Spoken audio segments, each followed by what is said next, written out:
హనుమకొండ జిల్లా ఎలకతుర్తిలో Wardhannapet MLA KR Nagaraju పర్యటించారు. BRS రజోత్సవ సభ కోసం కాలువలను ధ్వంసం చేసి రోడ్లు వేయడంపై ఆగ్రహం వ్యక్తం చేశారు ఎమ్మెల్యే నాగరాజు. ఈ సందర్భంగా బీఆర్ఎస్ ఎమ్మెల్యే కౌశిక్ రెడ్డిపై సంచలన వ్యాఖ్యలు చేశారు నాగరాజు. సభ కోసం 50 లక్షలు ఒక వ్యాపారిని డిమాండ్ చేస్తూ దూషించిన కౌశిక్ రెడ్డిపై చర్యలు తీసుకోవాలని డిమాండ్ చేశారు. సభ కోసం కాలువలను, కెనాల్లను ఎలాంటి అనుమతి లేకుండా ధ్వంసం చేస్తూ పూడ్చుతున్న వాటిని గుర్తించి ఇంజనీరింగ్ అధికారులు స్పెషల్ డ్రైవ్ చేయాలని ఆదేశించారు ఎమ్మెల్యే నాగరాజు. ఇక కాలువ విధ్వంసానికి పాల్పడిన వారు ఎంతటి వారైనా చర్యలు తీసుకోవాలని ఆదేశించారు. అడ్డుపడ్డారని మన స్టేట్మెంట్ ఇచ్చింది. మేము హైకోర్టు పోయి తెచ్చుకుంటామని. కాంగ్రెస్ ప్రభుత్వం వచ్చిందే ప్రజాపాలన కోసం. మీ అందరికీ తెలుసు, ప్రజాపాలనలో ఇందిరమ్మ చౌక్ను మళ్ళీ ఇందిరా చౌక్ను ధర్నా కోసం మేము ఓపెన్ చేసి అందరికీ ధర్నా చేసుకునే అధికారం కూడా కల్పించాం.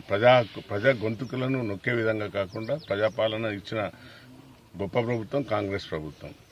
ఇక్కడ ఏమంటున్నారు, మేము సభకు అడ్డుపడి ఇంతమంది కాంగ్రెస్ కార్యకర్తలు ఉన్నారు, ఎవరన్నా ఒక్కరోజు కూడా ఇంత మాట మాట్లాడలేదు. ఈవెన్ మీ ఎమ్మెల్యేస్ కూడా ఎవరం కూడా అడ్డుపడతామో లేకుండా అడ్డుకుంటామో అని కూడా ఎక్కడ కూడా స్టేట్మెంట్స్ ఇవ్వలేదు. కానీ వాళ్ళే కావాలని కాంగ్రెస్ ప్రభుత్వాన్ని నిందించి అపవాదాలు వేయాలనే అలవాటు వాళ్ళకు చాలా. ఏంటంటే మేము ఉద్యమంలో నుండి వచ్చినాం, ఎంతసేపు బెదిరించుకొని బతుకుదామనే ఉద్దేశంతో ఒక అపవాదం వేసి కాంగ్రెస్ ప్రభుత్వం అడ్డుకుంటుంది ఈ యొక్క సభకు అని ఒక స్టేట్మెంట్ ఇచ్చింది.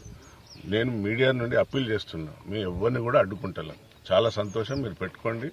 మేము దానికి అన్ని పోలీస్ పర్మిషన్స్ కానీ ఇవి కూడా మా కమిషనర్స్ అందరు కూడా ఫ్రీగా వాళ్ళకు పర్మిషన్స్ ఇస్తున్నారు. కానీ ఎంత ఘోరంగా ధ్వంసం చేస్తున్నారంటే నిన్న నుండి రైతులు ఒక్కటే ఫోన్లు చేస్తున్నారు. అన్నాసాగరం రైతులతోని సంతకాలు తీసుకున్నారు, కానీ ఇష్టం వచ్చినట్టు మట్టి తవ్వి మొత్తం వాగులన్నీ నింపేసిండ్రు. కాంగ్రెస్ ప్రభుత్వం అడ్డుకుంటుంది, కాంగ్రెస్ ప్రభుత్వం నాయకులు అడ్డుకుంటుంది. ఇంకో మీకు పచ్చి నిజం చెప్తాను, నిర్వహించకుండా వైసీపీ